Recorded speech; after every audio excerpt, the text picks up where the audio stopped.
সুপ্রিয় শিক্ষার্থীরা, আশা করি ভালো আছো, সুস্থ আছো সবাই। তোমাদের দোয়ায় আমিও ভালো আছি। তো আজকে তোমাদের সাথে মোহাম্মদ মিজানুর রহমান স্যারের ক্লাস ছিল, তার এক্সচেঞ্জে আমি ক্লাসটা নিচ্ছি। তা আমরা আমাদের মতো করে ক্লাসটা নেই। আমরা গত ক্লাসে পড়েছিলাম যে ব্যবস্থাপনার মৌলিক ধারণার তোমার উৎপত্তি, বিভিন্ন যুগে ব্যবস্থাপনা কিভাবে আমাদেরকে সকল ধরনের সাহায্য সহযোগিতা করে আমরা ব্যবস্থাপনার বিভিন্ন অভিজ্ঞ ব্যবস্থাপকদের উক্তি আমরা কাজে লাগিয়ে এসেছি। তো সেই পরিপ্রেক্ষিতে আজকে আমরা আধুনিক যুগের অলরেডি হেনরি ফিয়ল্ড এবং এফ.ডব্লিউ. টেইলর দুজনেরই বৈজ্ঞানিক ব্যবস্থাপনার জনক হেনরি ফিয়ল্ড এবং এফ.ডব্লিউ. টেইলর বৈজ্ঞানিক ব্যবস্থাপনার জনক, দুজনের জীবনী সম্বন্ধে মোটামুটি আলোচনা করেছি। এখন আমরা যেখানে যাব আজকে সেখানে হলো যে ব্যবস্থাপনার প্রকৃতি। আমাদের আজকের পড়া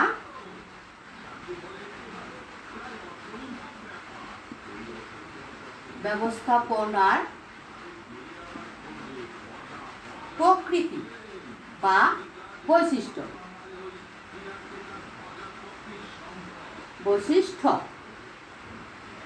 খেয়াল করো, প্রত্যেকটা বিষয়, প্রত্যেকটা জিনিস সম্বন্ধে জানতে গেলে, বুঝতে হলে আমাদেরকে প্রথমে কি জানতে হবে? তার প্রকৃতি বা বৈশিষ্ট্য সম্বন্ধে জানতে হবে। যেমন আমাদের সমাজে সাপোজ তোমাদের ম্যাম, আমি নীলিমা বসু সহকারী অধ্যাপক, তাই না? তো প্রকৃতি বিশিষ্টভাবে নারী আছে, পুরুষ আছে। সেক্ষেত্রে আমি একজন মহিলা বা নারী। তো সেই নারী পুরুষ, মানুষ একটা শব্দ আমরা যদি উচ্চারণ করি যে মানুষ, তো মানুষ কী প্রকারের হতে পারে, তার প্রকৃতিটা কি, তাকে আমরা চিনব কীভাবে, সে কে কোন প্রকৃতির মানুষ, ভালো মন্দ সেটা আলাদা, কিন্তু নারী পুরুষ তার প্রকৃতি মানে এই বৈশিষ্ট্যটার উপরে নির্ভর করবে। ঠিক তেমনই ব্যবস্থাপনার বৈশিষ্ট্য বা প্রকৃতি জানতে হলে আমাকে ব্যবস্থাপনাটাকে একটু ভালোভাবে পাঠ করতে হবে। তো ঠিক তার জন্য আমাকে কি করতে হবে? ব্যবস্থাপনার প্রথম প্রকৃতি হলো তোমার কাজের সমাহার, প্রক্রিয়া বা কাজ, তাই না? কাজের সমাহার। এখন এই কাজের সমাহারটা কি? খেয়াল করো, কাজের সমাহার সাজানো গোছানো বিশাল কাজ আমাদের এখানে ধরে দেওয়া হয়েছে। সেই কাজগুলো কিভাবে সমাহার করা হয়। আমরা জানি কি ব্যবস্থাপনা একটি চলমান প্রক্রিয়া, সামাজিক প্রক্রিয়া, বস্তুগত অবস্তুগত, তাই না? বস্তুগত হতে পারে, অবস্তুগত হতে পারে। সেই সময় বিভিন্ন এখানে আমরা সমাহারটা বলতে বুঝবো যে একটা কাজের উপর আরেকটা কাজের নির্ভরশীলতা, পরস্পর নির্ভরশীল কাজের প্রকৃতি বা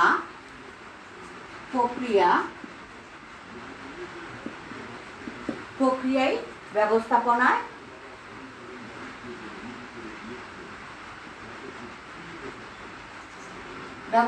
কি করে তোমার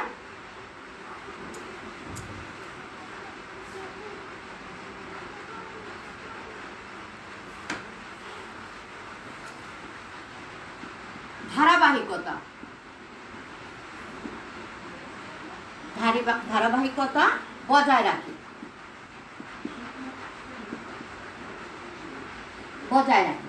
খেয়াল করো, কাজের সমাহার, পরস্পর নির্ভরশীল কাজের প্রকৃতি বা প্রক্রিয়া, কাজ চলমান, যেটা ব্যবস্থাপনার ধারাবাহিকতা বজায় রাখে, সেটাই কাজের সমাহার। কিভাবে? আমি এখানে পড়েছিলাম প্রথম পরিকল্পনা, তারপর ছিল কি, পরিকল্পনার পরে কি ছিল আমার? সংগঠন। তারপর কর্মসংস্থান, এভাবে এভাবে ধীরে যাবে। প্রথমত আমি বস্তুগত অবস্তুগত একটা পরিকল্পনা করব, সেই পরিকল্পনার অনুযায়ী ভূমি, শ্রম, মূলধন, বিভিন্ন বিভাগ, বিভিন্ন কাজের ব্যক্তিকে আমি কি করব, একত্রিতকরণ করব। তারপর আমি সেখান থেকে বাছাই করব কোন কাজে কোন ব্যক্তি উপযুক্ত, সেই অনুযায়ী নিয়ে ধাপে ধাপে এগিয়ে যাব। এটাই তো ছিল। তারপর ছিল এটা। তারপর দেখো আমাদের কাজে যে সামাজিক প্রক্রিয়া, 2 নাম্বার হবে তোমার ব্যবস্থাপনার প্রকৃতি চিনতে গেলে আমাকে কি করতে হবে, সামাজিক প্রক্রিয়া।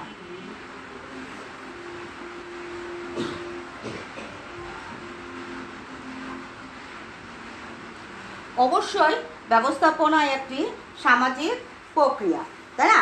ব্যবস্থাপনা মানুষকে কি করে, অবশ্যই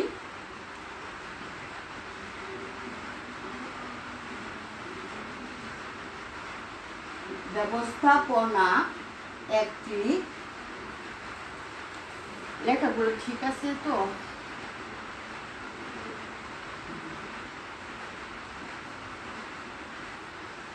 দরজাটাকে সামাজিক প্রক্রিয়া।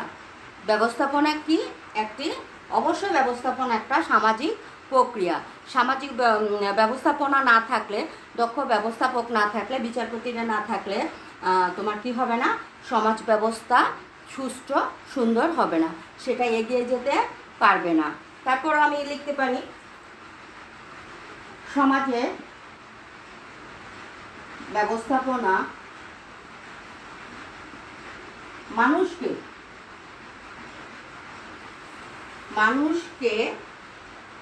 সংঘবদ্ধ করে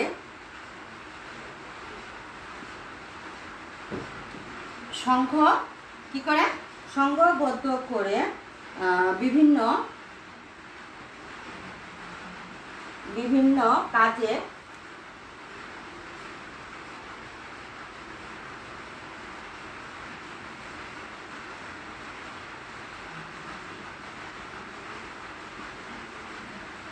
অভ্যন্তরীণও দিতে পারি, অভ্যন্তরীণ কাজে কি করে, পরিচালনা করে বা প্রতিষ্ঠা করে।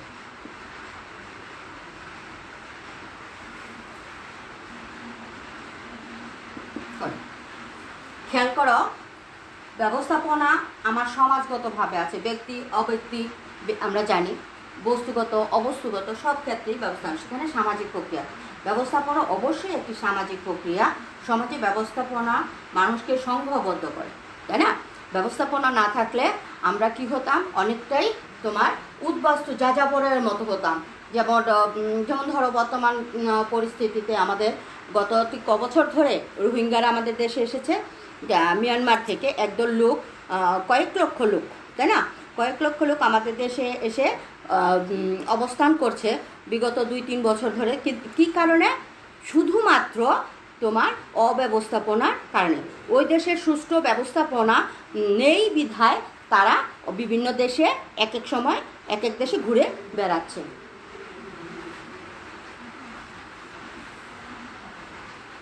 সামাজিক প্রক্রিয়া না থাকলে তোমার সমাজে যেমন অবক্ষয় ধরে, দেশে অবক্ষয় ধরে, রাষ্ট্রে অবক্ষয় ধরে, বিশ্বে অবক্ষয় ধরে, ঠিক তেমনি তোমার ব্যবস্থাপনার নির্ভরশীলতা, দক্ষ ব্যবস্থাপকের হাতে যখন ব্যবস্থাপনা যায়, সেটা তোমাকে কী করবে, পরিচালনা করতে সহায়তা করবে।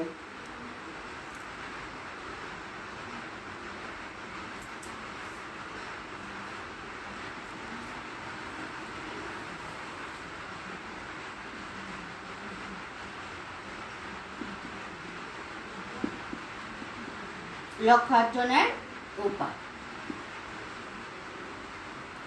লক্ষ্যার্জনের উপায় কিভাবে? ব্যবস্থাপনা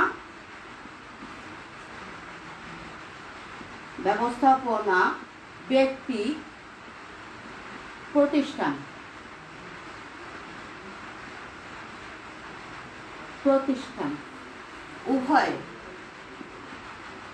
উভয় ক্ষেত্রে লক্ষ্যার্জনের উপায় হিসেবে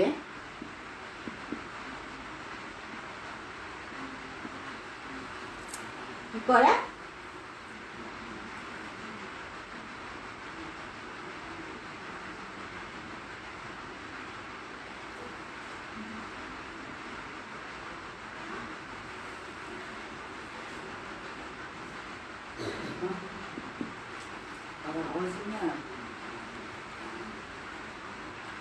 লক্ষ্যার্জনের উপায় ব্যবস্থাপনা ব্যক্তি বা প্রতিষ্ঠান উভয় ক্ষেত্রে লক্ষ্যার্জনের উপায় হিসেবে চিহ্নিত করে। কিভাবে তুমি একটা কাজ করবে, ব্যক্তি হোক, তোমার লক্ষ্য আছে, সেই লক্ষ্যার্জনের উপায় হিসাবে অবশ্যই তোমার ব্যবস্থাপনার পরিকল্পনা করতে হবে। ধারক বাহক হিসাবে তোমাকে কাজ করে যেতে হবে, তাহলেই তো তোমার লক্ষ্য পূরণ হবে, তাই না? এই লক্ষ্যগুলো যে কারণে তোমাকে দক্ষ ব্যবস্থাপক হয়ে কাজ চালিয়ে যেতে হবে। 4 নম্বরে দেখো, 4 নম্বরে আমাদের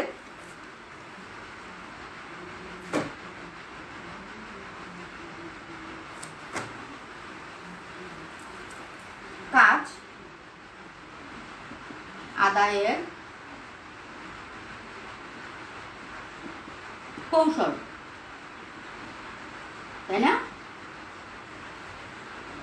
আমি যখন ব্যবস্থাপনার সংজ্ঞা বলেছিলাম তখন তোমাদের হয়তো মনে আছে যে আমি বলেছিলাম যে অন্যকে দিয়ে কৌশলে কাজ করিয়ে নেওয়ার নামই ব্যবস্থাপনা, তাই না? তো ঠিক এটাই, অন্যকে দিয়ে, অন্যের মাধ্যমে কিংবা অন্যকে দিয়ে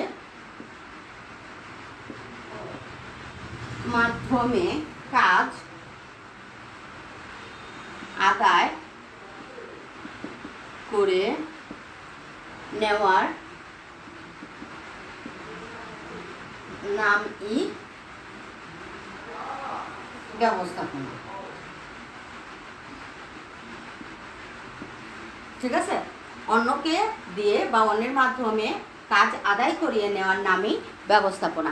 এখন এটা অনেকে অনেকভাবে বলি, খেয়াল করো, আমরা বলি যে অন্যের মাথায় কাঁঠাল ভেঙে খাওয়া। তো আসলে অন্যের মাথায় কাঁঠাল ভেঙে খাওয়া না, অন্যের মাথায় কাঁঠাল অন্যের কৌশলে তোমাকে এখানে কৌশলটা দিই, তাহলে শব্দটা ইউজ করি, তাহলে বুঝবা। নেওয়ার কৌশল, কৌশল যেমন ঊর্ধ্বতন কর্মকর্তাগণ, ঊর্ধ্বতন কি কর্মকর্তাগণ কী করবে, তোমার অধস্তন কর্মকর্তাকে দিয়ে তার কাজটা আদায় করে নেবে। সে তো আর নিজে কাজ করবে না, সে জাস্ট পরিকল্পনা করবে, পরিচালনা করবে, নিয়ন্ত্রণ করবে, তাই না? ওটা করতে গিয়ে অনেক সময় আমরা এটাকে বলি যে, আর এটা বলার আরেকটা কারণ আছে, অন্যের মাধ্যমে বা কাজ আদায় করে নেওয়ার কৌশল ব্যবস্থাপনা আমরা পড়েছিলাম সংগঠনে, তাই না? ভূমি, শ্রম, মূলধন। শ্রম বা শ্রমিক একটা প্রতিষ্ঠানের প্রাণ, মনে আছে? একটা প্রতিষ্ঠানের প্রাণ হলো, তোমাদেরকে আগে বলছিলাম, একটা প্রতিষ্ঠানের প্রাণ হলো শ্রমিক। তো শ্রমিক যদি না থাকে, ম্যান যদি না থাকে আমার, তাহলে ম্যানেজমেন্টের 6টা উপকরণের বাকি 5টা যে উপকরণ থাকবে ওগুলো একটাও কাজে লাগবে না। সেই পরিপ্রেক্ষিতে বলা হয় যে ম্যানেজমেন্ট বা ব্যবস্থাপনা কাজ আদায়ের কৌশল, আমরা এর মাধ্যমে কাজ আদায় করে নিতে পারি।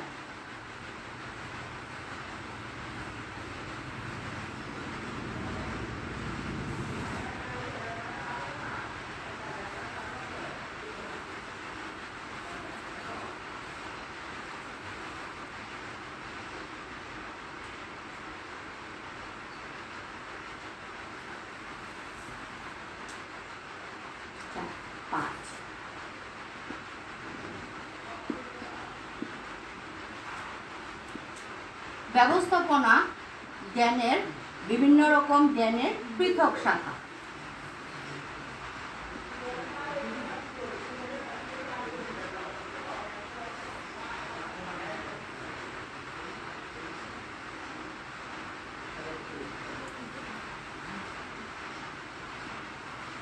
জ্ঞানের পৃথক শাখা হিসাবে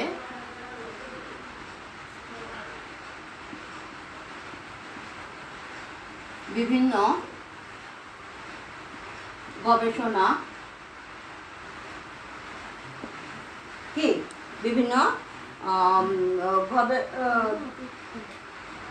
গবেষণা, পরীক্ষা, নিরীক্ষা,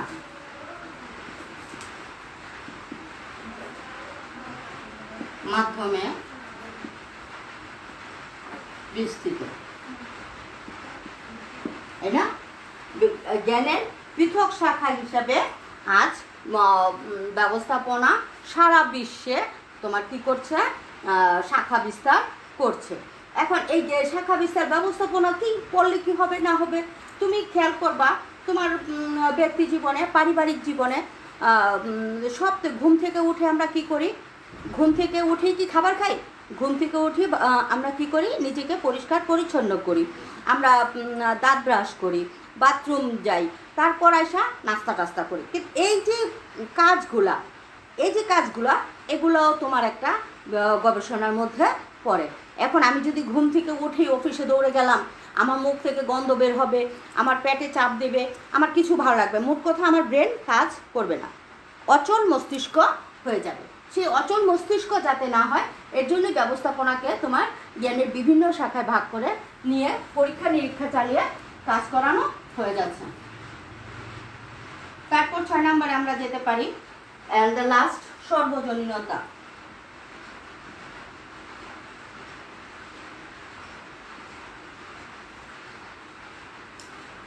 খুব সুন্দর একটা টপিক এবং খুবই মানে কি বলে, সর্বজন গৃহীত, তাই না? সর্বজনীনতা মানে কি? সর্বজন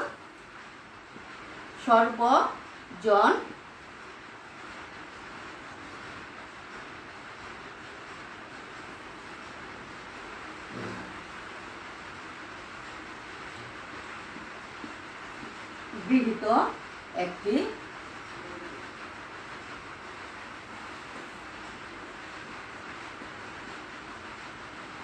প্রক্রিয়া। 1800 কত সালে সক্রেটিস বলেছিলেন? গ্রিক দার্শনিক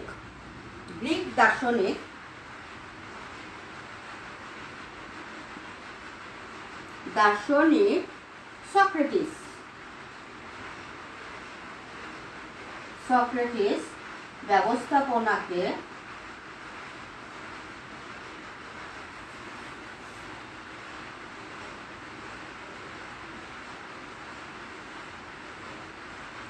সর্বজনীন বলে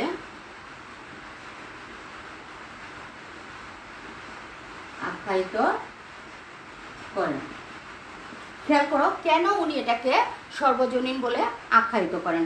উনি তো একজন দার্শনিক ছিলেন। উনি খেয়াল করলেন, উনি ফিলোসফার হিসাবে খেয়াল করলেন যে পরিবার থেকে সর্বপ্রথম পরিবার থেকে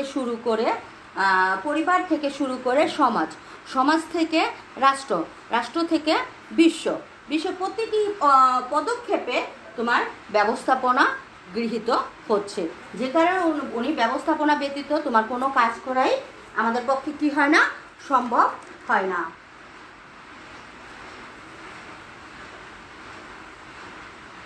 এক্ষেত্রে আমরা ব্যবস্থাপনা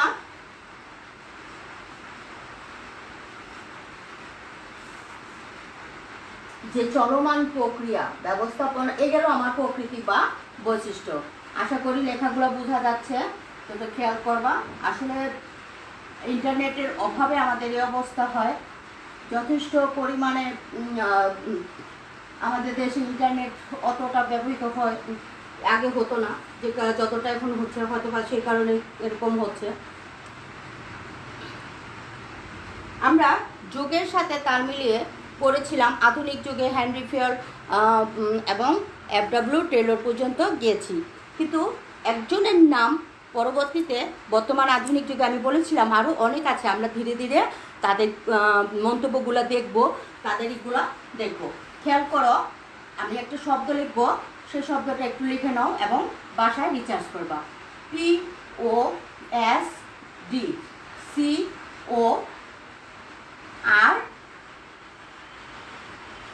পোস্ট করবে। এই পোস্ট করবে পূর্ণ শব্দ কি? এটার আবিষ্কারকর্তা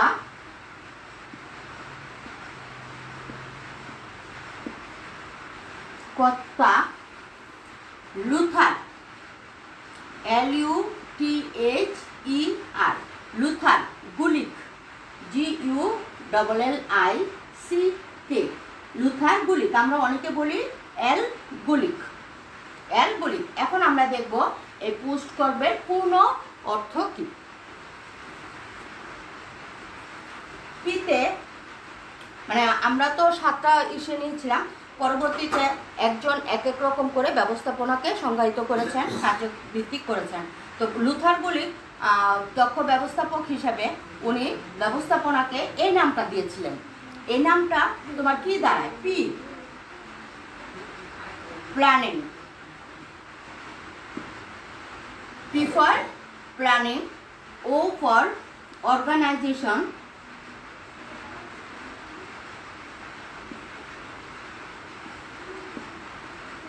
organization বা organizing, S for staffing,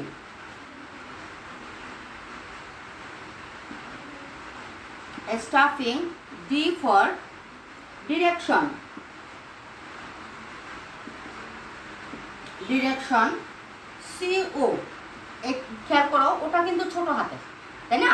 এই তার মানে সি এর সাথে ওটা জড়িত। CO is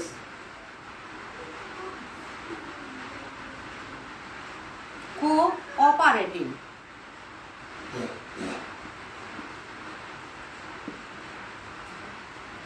R is reporting,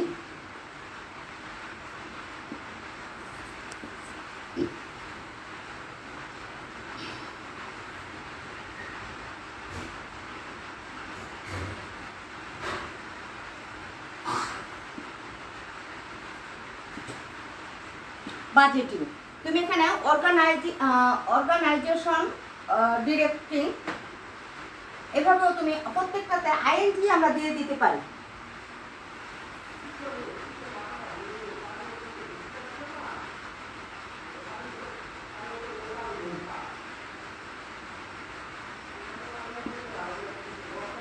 directing দিয়ে দিতে পারি, TIN, ডিরেক্টিং।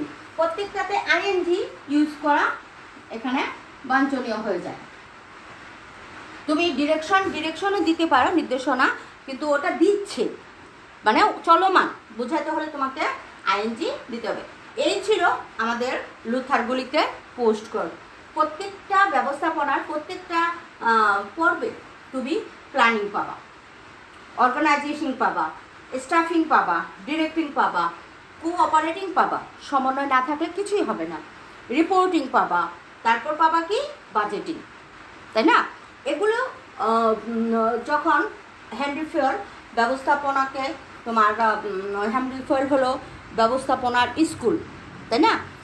সেই স্কুলের মাস্টার যখন করলো তখন লুথার গুলিক তোমার এই প্ল্যানিং পোস্ট কর আবিষ্কার করলো এবং বুঝালো যে এই জিনিসগুলো কী কীভাবে কী কী অর্থে ব্যবহার করা হয়ে থাকে।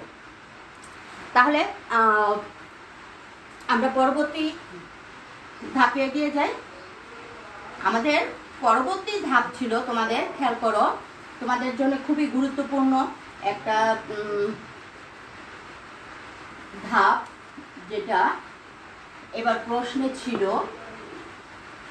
সেই প্রশ্নটা অনেকেই অনেক রকম আনসার করেছ। আমার জানার ছিল যে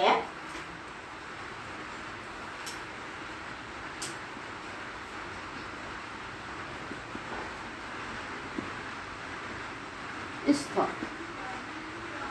তাই না? ব্যবস্থাপনার একটা কোশ্চেন ছিল না আলমগীর সাহেবের, সেই আলমগীর সাহেব কোন স্তরের ছিল সেটা তো আগে তোমাকে জানতে হবে, তাই না? এই স্তরটাকে নিয়ে আজ আমরা কাজ করব।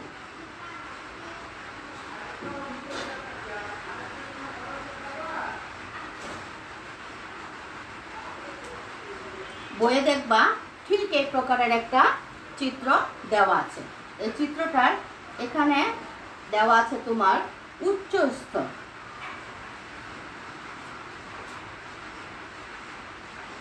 ঠিক এখানে দেওয়া আছে মধ্য স্তর, তারপর এখানে দেওয়া আছে আমার নিম্ন স্তর।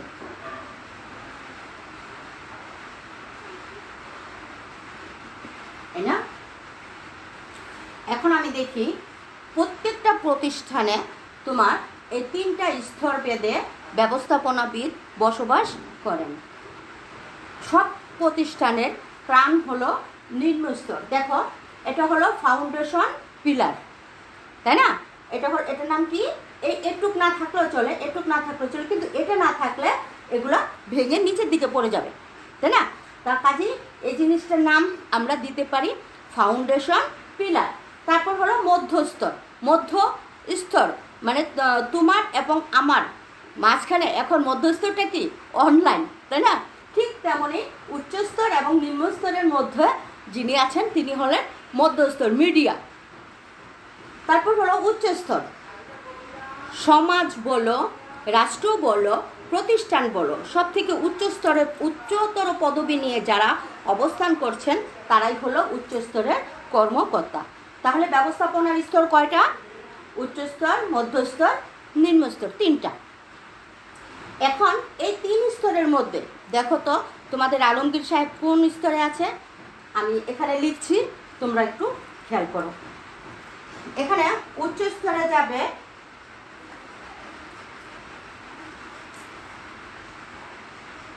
চেয়ারম্যান,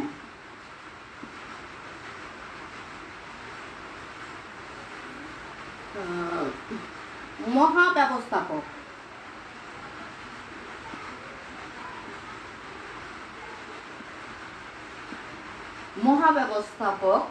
তারপর থাকবে ব্যবস্থাপক, পেয়ে গেছ? তারপর থাকবে পরিচালক, পোস্ট। তারপর থাকবে কে? আরেকজন আছে,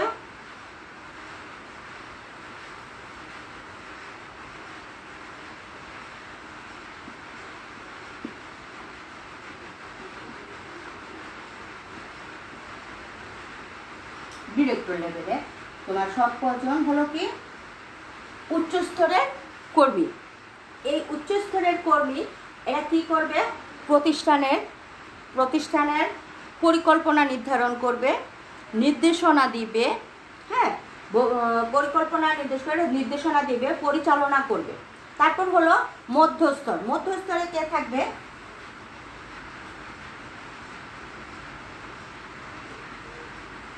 বিভাগীয় ব্যবস্থাপক,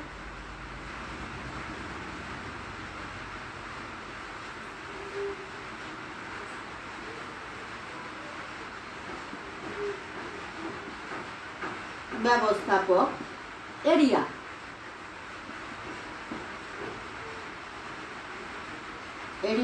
ম্যানেজার বা এরিয়া ব্যবস্থাপকে দেই।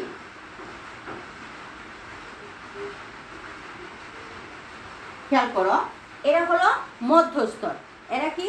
উপর স্তরের কাজগুলো নিম্ন স্তরে পৌঁছে দেবে, মিডিয়ার কাজটা করবে। আবার নিম্ন স্তরের যে চাহিদাগুলো আছে, কাজগুলো আছে, সেগুলো উচ্চ স্তরে জানিয়ে দিবে।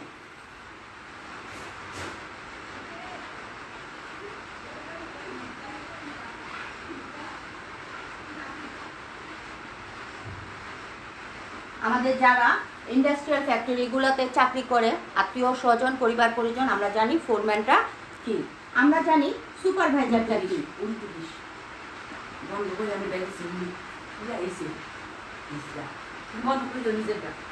সুপারভাইজার কি? ফোরম্যান, সুপারভাইজার, তাই না? হিসাব রক্ষক।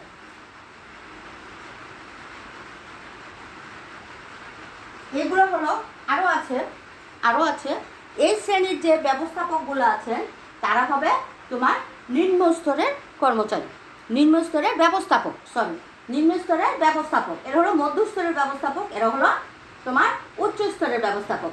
এখন এই উচ্চ স্তরের ব্যবস্থাপককে আমরা আরেকটা ভাষায় প্রকাশ করি, সেটা কি দেখো তো? অধিক মাত্রায়, এরা হলেন অধিক মাত্রায় চিন্তন,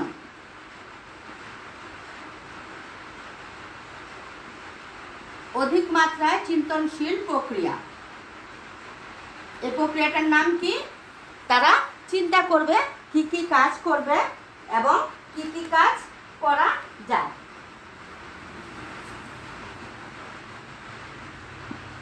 মধ্যস্তরকে আমরা বলি সেতু, বন্ধন তৈরিকারী, তাই না? সেতুর বন্ধন, তার মানে উনি হলেন সেতু, উভয় উপর এবং নিচের মধ্যে একটা বন্ধন তৈরি করেছে। তারপর আসি আমরা নিম্ন স্তরে।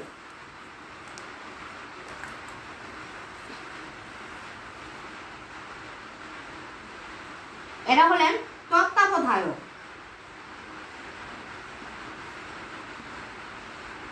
বা কি ফাউন্ডেশন পিলার।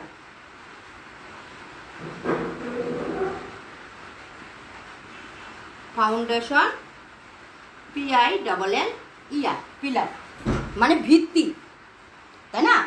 ভিত্তি স্তর, কোনো একটা ভিত্তি স্তর, তত্ত্বাবধায়ক। সাপোজ খেয়াল করো কেন ওনাদের তত্ত্বাবধায়ক তৈরি বলা হয়। ফোরম্যান, সুপারভাইজার, হিসাবরক্ষক, কোনোটার একটাও যদি তোমার অভাব থাকে কিংবা বেঁকে বসে শ্রমিক মালিক কি হয়, ঝগড়া যখন হয়, দ্বন্দ্ব যখন হয়, তখন কিন্তু এরাই শ্রমিকদের শান্ত করতে পারে। এদের মাধ্যমেই কিন্তু শ্রমিকরা উগ্র হতে পারে, এদের মাধ্যমে শ্রমিকরা শান্ত থাকতে পারে, যে কারণে এদেরকে তত্ত্বাবধায়ক বলা হয়। আমাদের দেশে তত্ত্বাবধায়ক সরকার আসে না মাঝে মাঝে, ঠিক তেমনই ওই তত্ত্বাবধায়ক সরকার যারা তোমার কি করে জনগণ এবং রাষ্ট্রের মধ্যে সম্পর্ক স্থাপন করে দেয়। এই গেল আমাদের ব্যবস্থাপনার স্তর হিসাবে যতটুকু জানার ছিল, আজ আমি সেটা তোমাদের ক্লিয়ার করলাম। আশা করি তোমরা ক্লাসটা বারবার দেখবে এবং দেখে জিনিসগুলো বোঝার চেষ্টা করবে, নিজের আয়ত্তে নেওয়ার চেষ্টা করবে। এখন আমরা যদি আরেকটা টপিক আছে, একটু প্লিজ, ব্যবস্থাপনা কি পেশা?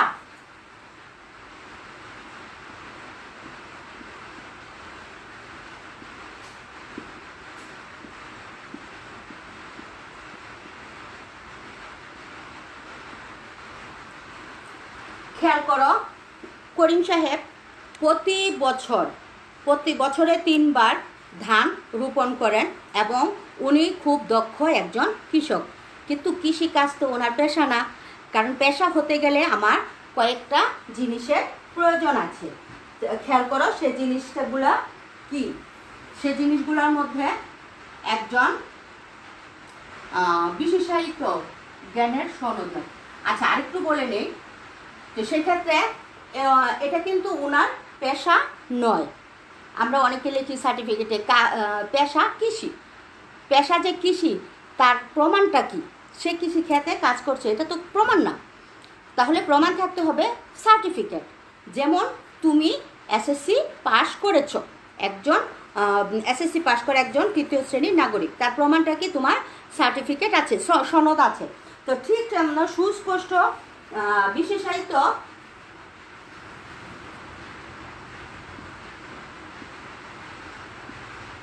বিশেষায়িত তাহলে পেশা কখন হবে? বিশেষায়িত জ্ঞানের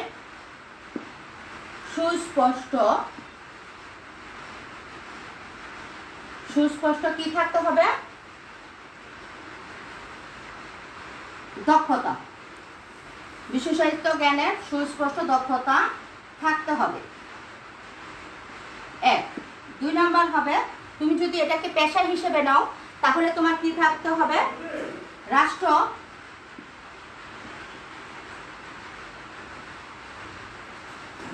কর্তৃক প্রতিনিধি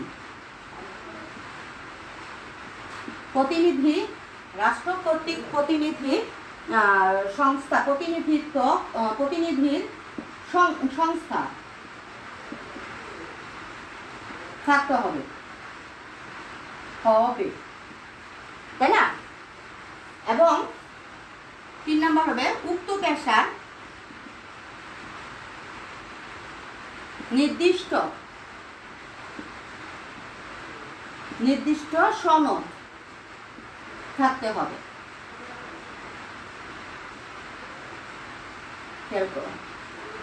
নির্দিষ্ট সনদ থাকতে হবে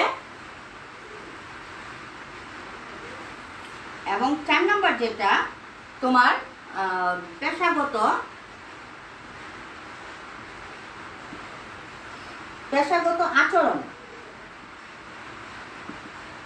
আচরণের বিধিবিধান